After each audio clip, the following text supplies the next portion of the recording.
আজকে বেঁচে ফিরেছি, এটাই হলো অনেক বড়। কালকে যা দুর্ঘটনা হয়ে যাচ্ছিল আমার সাথে, এখন নতুন মেট্রো স্টেশন হয়েছে, মেট্রো লাইন অনেক যোগাযোগ হয়েছে, তোমরা সবাই জানো। এমন মেট্রোতে যে এত প্রবলেম হচ্ছে, এই শিয়ালদা টু হাওড়া লাইনে হয়তো প্রবলেমটা হচ্ছে না, প্রবলেমটা হচ্ছে হলো যে পুরনো লাইনটা, ব্লু লাইনে, যেটা দক্ষিণেশ্বর টু শহীদ ক্ষুদিরাম, যেটা তোমরা প্রতিদিন যাতায়াত করো বা কেউ করে না। তো কালকে আগে আমি অন্য কোনো স্টেশন থেকে ধরতাম, কালকে আমি স্প্ল্যানেড থেকে উঠতে গিয়ে যা পরিমাণ বাধার মানে কালকে মরেই যাচ্ছিলাম আমি, এমনভাবে লোকজন ধাক্কা দিয়ে যাচ্ছিল। আর একটুর জন্য ওখানে ভাগ্যিস স্প্ল্যানেড স্টেশনে ব্লু লাইনে একটা মানে ওই রেলিংগুলো ছিল, রেলিং যদি আমি না ধরতে পারতাম তাহলে আমি একদম লাইনে পড়ে যেতাম, এত ভিড়। আর লাইনে পড়ে গেলে ওখানে তো কাবাব হয়ে যেতাম। কি বলবো, খুব খারাপ অবস্থা।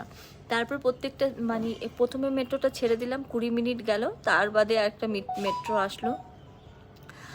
তারপরে একটা ছোট বাচ্চা, ওই 5-6 বছর হবে, ওকে মানে একটা লোক এমন এই কোনোইটা দিয়ে এমন মেরেছে, দেখি এইখানটায় ওর একদম আলু মতো হয়ে গেল, ব্যথা পেয়েছে মেয়েটা। মানে এত বিদিকে ছিঁড়ে মানুষের মানে মেট্রোটা পেয়ে যেমন করছে, মানে কি একটা পেয়ে গেল, সব ভিড় ওর মধ্যেই। আর আমাদের তো মানে খুবই খারাপ অবস্থা, কলকাতার অবস্থা তোমরা তো সবাই জানো, খুবই খারাপ অবস্থা।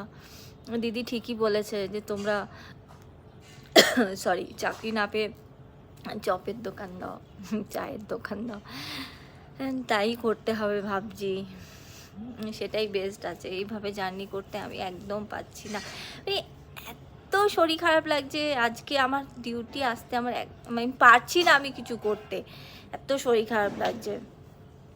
আর আবার ভয়, মনের মধ্যে ভয় থেকে যাচ্ছে যে আজকে আবার কি করে যাব, আবার অফিসে এসছি, অফিসে বসেদের কথা শুনতে হবে, তাদের নেগেটিভিটি শুনতে হবে, মানে সব দিক থেকে আমার অবস্থা একদম খারাপ হয়ে আছে। কি করব কিছুই বলতে পারছি না। মুখটা নিয়ে আসবে, বসেরা মুখটা নিয়ে আসবে করে, হাসি ছাড়া মুখ, কোনো দিন হাসতে জানে না এরকম। এবং রাস্তাঘাটে ছুটির পর বেরিয়ে এরকম জ্যাম, লোকের লাথি গুঁতো, আর কত সইব ভাই, কত আর, ভালো লাগছে না। এর কোনো সুরাহা থাকলে তোমরা আমাকে প্লিজ জানাও, ঠিক আছে? আর এখান দিয়ে আমি যদি বাসে করে যাই তাহলে চিংড়িঘাটার লম্বা জ্যাম, মানে ওই জ্যাম কোনো দিনও শেষ হবে না, এমন একটা পরিস্থিতি হয়ে গেছে। করে প্লিজ আমাকে এসব থেকে মুক্তি দাও, আমি আর থাকতে চাই না এখানে।